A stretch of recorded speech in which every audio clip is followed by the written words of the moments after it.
Hello students, standard 12th statistics में हमने graphical methods जो है वो क्या है वो हमने किया था। और हमने सबसे पहला जो टॉपिक किया कि ग्राफिकल मेथड की मेथड के मतलब मेथड्स ऑफ डिटरमाइनिंग ट्रेंड, तो वो हमने देखे। तो उसकी फर्स्ट मेथड तो जो ग्राफिकल मेथड थी वो हमने देख ली।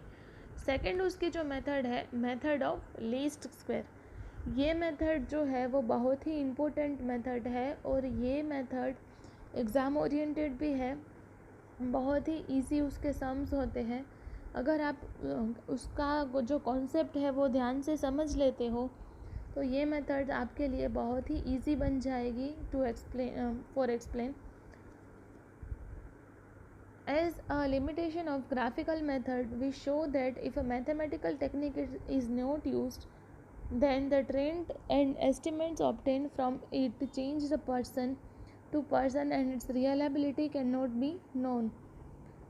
If we want to find the linear trend on the time series by mathematical method, we will require a specific linear equation which represent trend. हमने ग्राफिकल मेथड में देखा कि कोई भी मैथमेटिकल कैलकुलेशन नहीं थी। नॉर्मली जो जैसे हम ग्राफ बनाते थे उस तरह से ही ग्राफ बनते थे, तो इस तरह से कोई कैलकुलेशन नहीं हो सकती। We have studied the method of least squares in the chapter of regression to fit linear equation to the given data which will be used to find the linear trend in a time series.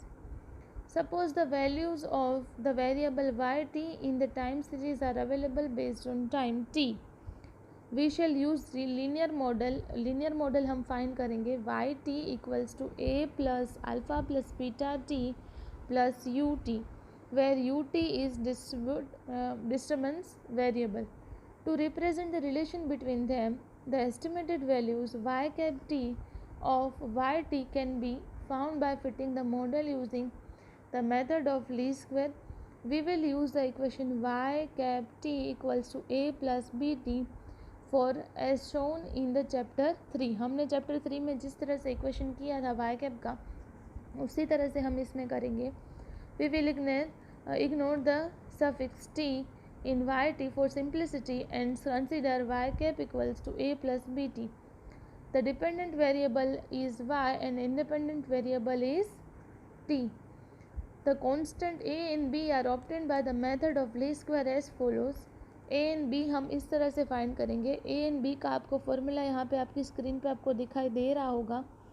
एक b का formula है N T Y minus sigma T into sigma Y divided by N T square minus sigma T whole square and a equals to Y bar minus T B T bar, where n equals to number of observation. A linear equation thus obtained is best linear equation for the given data. The estimate of trend for the future is obtained using this equation. इसकी एक note है, the other equations like polynomial, exponential equations can also be fitted besides the linear equation to find trend. तो इस तरह से हमने जो b का फॉर्मूला है और a का फॉर्मूला है वो देखा. इसी तरह से आपको करना है.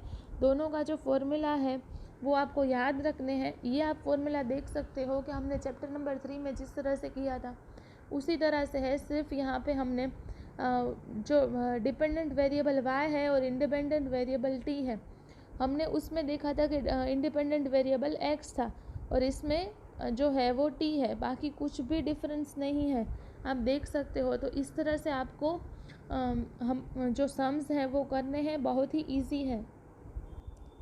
तो ये जो दो फॉर्मूला है b का और a का, वो आपको फॉर्मूला आपकी नोटबुक में जो आपने फॉर्मूला बनाए हैं सारे उसमें लिख लेने हैं और आपको ये दोनों फॉर्मूला याद भी रखने हैं.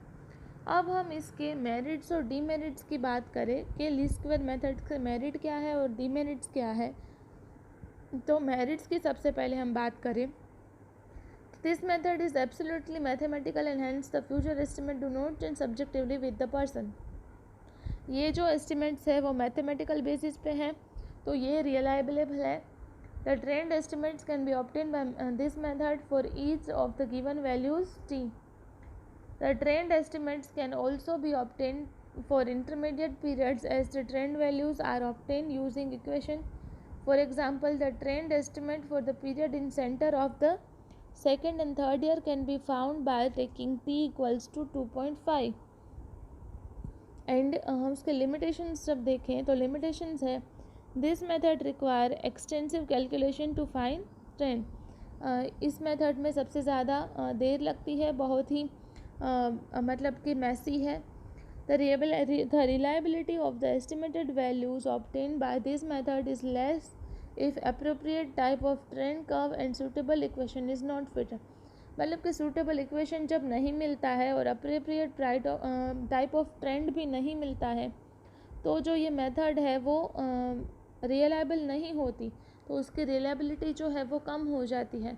तो इस तरह से इसमें भी रियलाइबिलिटी का क्वेश्चन तो होता ही है.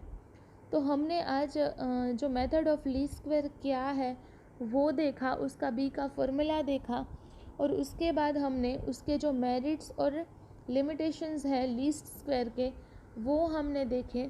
आपको होम असाइनमेंट में यही चीज़ें फिर से स्टडी करनी है क्योंकि ये बहुत ही इम्पोर्टेंट टॉपिक है, एग्ज़ाम ओरिएंटेड है, तो आपको ये स्टडी करना है होम असाइनमेंट में.